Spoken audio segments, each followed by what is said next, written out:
At 71 years old, she sat in a coffee shop in Cebu, scrolling through a local real estate listing app on her phone out of idle curiosity, and stopped completely when a familiar facade appeared in her feed. A listing for the house she had lived in for 26 years, the house she had transferred entirely into her daughter's name 11 months earlier, now listed for sale by an agent she had never heard of, at a price $40,000 above what she had told her daughter it was worth when they last discussed it. She had not been informed. This is her story, and she wanted it told with genuine care taken to be fair to her daughter throughout, because she said the situation was, in her own honest assessment, considerably more complicated than a simple story of betrayal, even though it had genuinely felt like exactly that in the weeks immediately following her discovery.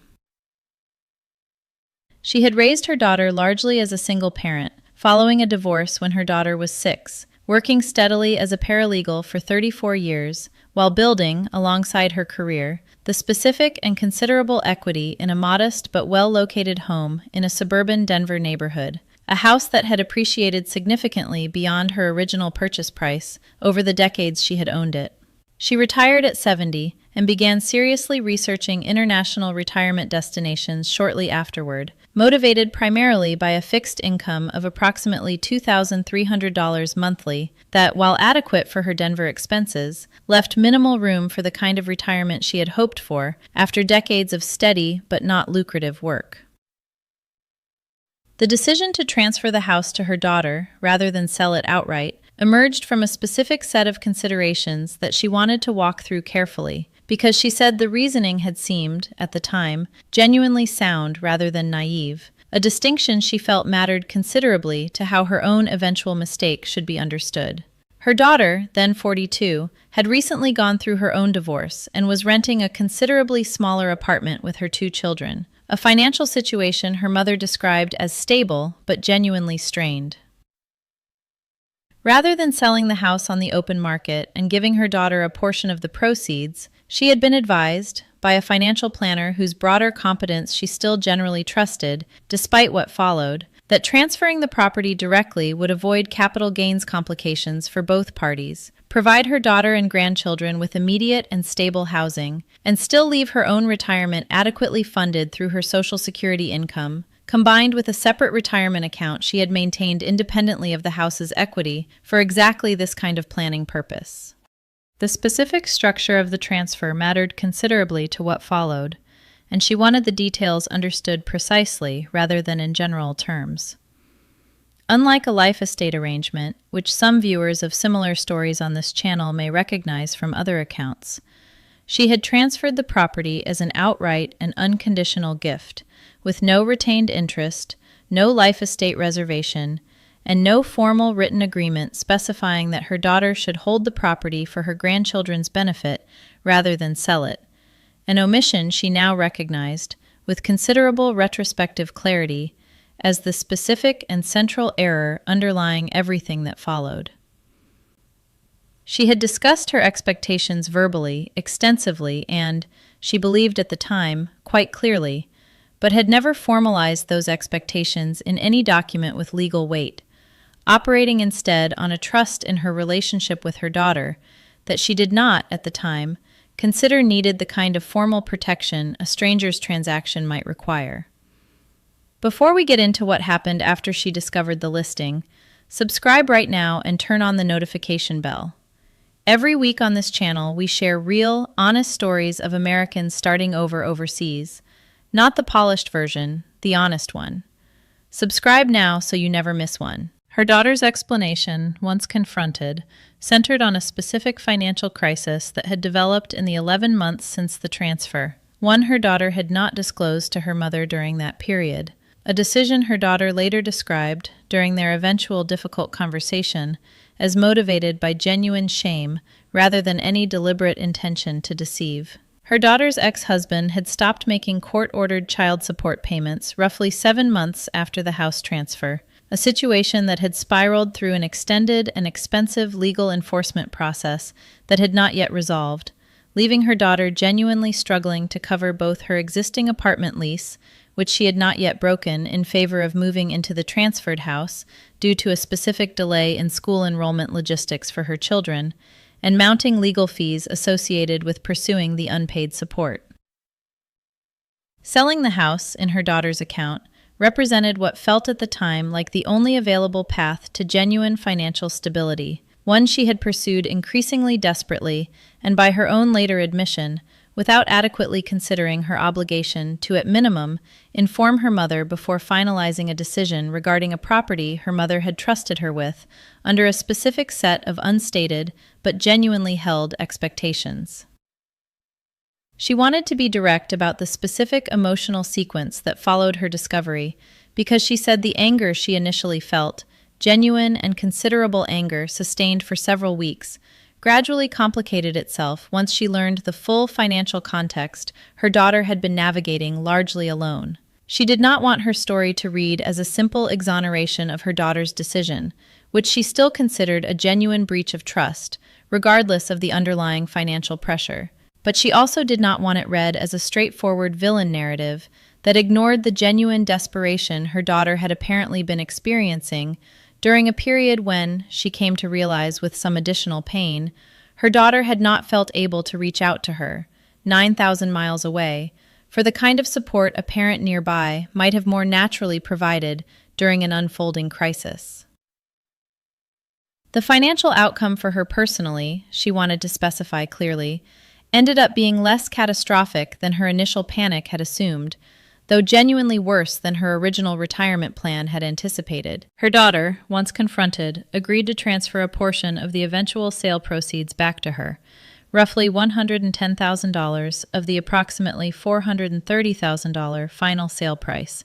an amount that fell considerably short of what she might have retained had she structured the original transfer with any legal protection, but which nonetheless provided a meaningful supplement to her existing retirement savings and allowed her to continue her life in the Philippines with a somewhat larger financial cushion than she had been managing with immediately prior to the discovery.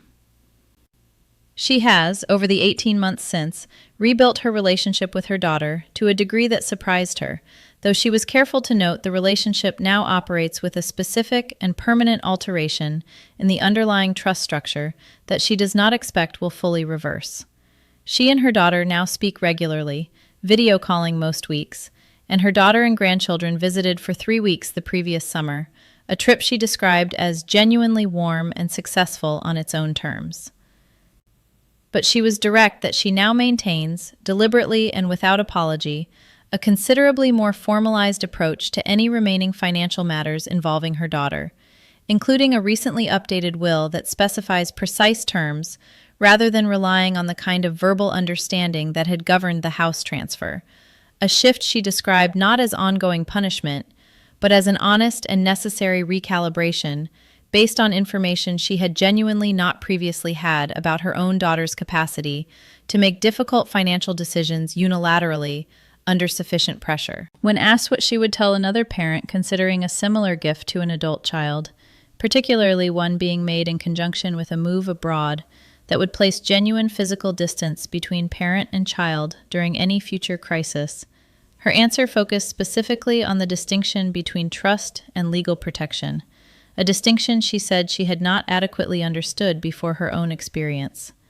She said she still believed, genuinely, in trusting her daughter's fundamental character, and did not consider her daughter a fundamentally dishonest person based on this single, pressured decision made during a genuine crisis her daughter had not felt equipped to share. But she had come to understand trust and legal protection as two entirely separate categories that did not substitute for one another, regardless of how strong the underlying relationship felt at the time a gift was made. A verbal understanding, however genuinely held, and however strong the relationship underlying it, she said, provides no actual mechanism for addressing a situation where that relationship comes under a pressure neither party anticipated at the time of the original arrangement, and she now believed formal legal structure around significant gifts represented not a lack of trust in the recipient, but a reasonable acknowledgement that circumstances neither party can currently predict may eventually test that trust in ways worth planning for regardless. If you are watching this and are considering a significant financial gift to an adult child, particularly one made in conjunction with your own move to another country that would place real distance between you during any future crisis they might face. She wanted to leave you with the specific reframe her own experience had eventually produced.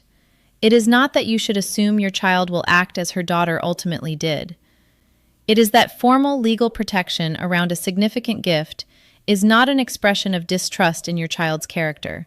but rather a reasonable acknowledgement that neither of you can fully predict the specific pressures either of you might face while living on opposite sides of the world from each other, and that protecting the gift with actual legal structure protects not just your own interests, but ultimately the relationship itself from having to survive exactly the kind of breach her own family had experienced, one that formal structure, established calmly before any crisis arrived, might have prevented from ever needing to happen at all. Subscribe to Second Life Abroad and turn on the notification bell. Share this with someone you know who is considering a significant gift to a family member, especially one being made alongside their own move abroad.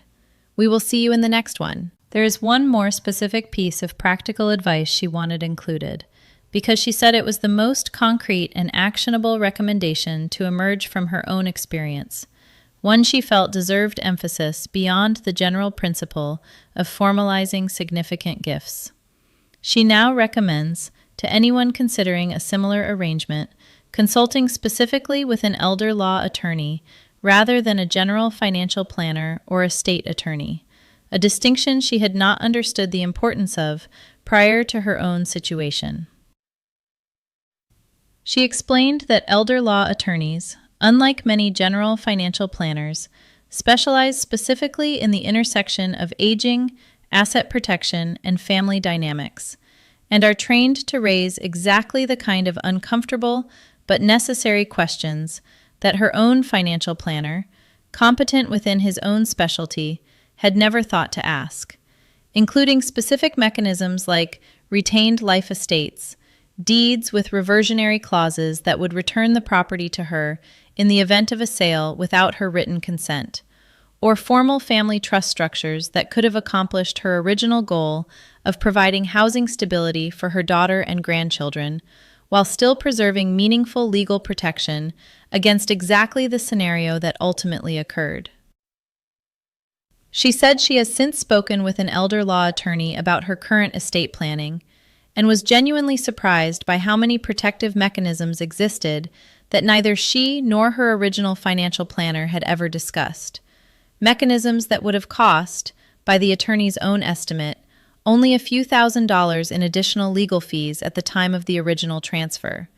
A genuinely modest cost relative to the roughly $280,000 of value she ultimately was unable to recover from the eventual unauthorized sale.